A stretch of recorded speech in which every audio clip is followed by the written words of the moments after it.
So over here you can see that I have an object, and let me just press Ctrl C and Ctrl V to go ahead and duplicate it out.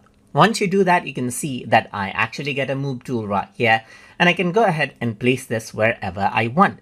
Similarly, you can see that this particular object is selected, and if I were to click, you can see that I can move my mouse to place it wherever you want. This particular object is selected right now, so even if I were to click and drag around over here, you can see that I simply go ahead and move this particular object. But let's say I want to move this object now. In that case, you can go around onto the selection tool and select this object. Then if you were to go to the move tool, now I can go ahead and click and drag and change around the position of that object right here. So apart from that, you can also go ahead and rotate this object out, as you can see, by utilizing the move tool. And then you can go ahead and then click and drag it out right here, and it snaps into place right here, just like this, as you can see.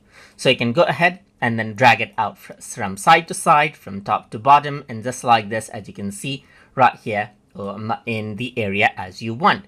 And that is how you can go ahead and utilize the move tool inside of SketchUp. So I hope you guys learned something as always. And as always, please like, comment, share, and subscribe.